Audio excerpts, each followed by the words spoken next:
Hey there, welcome to A's Photography. This is Joanne. We're going to look at shooting in manual mode.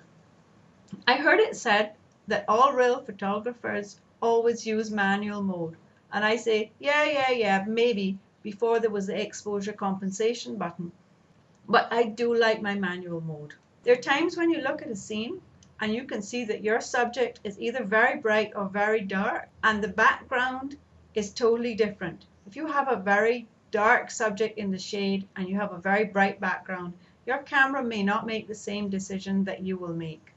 If your light is very different in one area than it is from the rest, and that area is important to you, what you can do is either zoom in on that area that's important to you, or go very close and get the meter reading that you want and set your camera to manual mode and take the picture. Check the back of your screen, see how it looks, see if you have any adjustments to make, and go from there.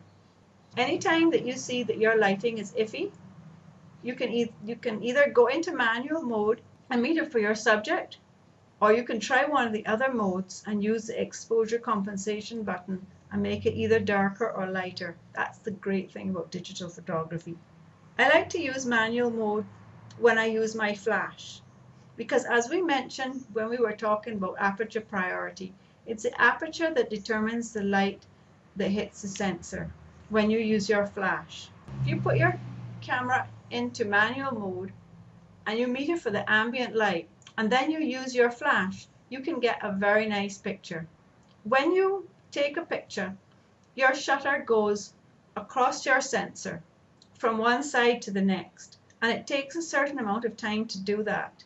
If you have your camera set in manual mode and you set your shutter speed too fast, you're going to find that your shutter goes across and your flash has not had the time to light up the whole sensor, and you're going to get a black line on part of your picture.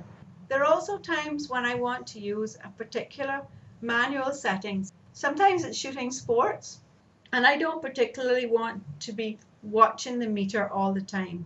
In that case, I would put my camera into manual mode, but I would set the ISO to auto. So the ISO would fluctuate, but my meter reading will stay the same. But you need to keep your eye on it, because you may find that as the light fades, your ISO gets much higher than you really want to use. That's quite an earful, and there's a lot to think about. So let's recap. If you look at your subject and you find that the surrounding light is not the same as your subject, go into manual mode and make the decision for the camera. If you're using your flash, make sure that your shutter speed is not over 200th of a second or 250th of a second, depending on what your camera can work with, and let your flash do the rest. If you look at the back of your camera and you find your picture is not how you want it, change something and go again. As time goes by, you will learn to get better and better at making these settings. And the great thing about digital photography is that you can look straight at the back of your camera and see what you've got. Happy shooting. Bye for now.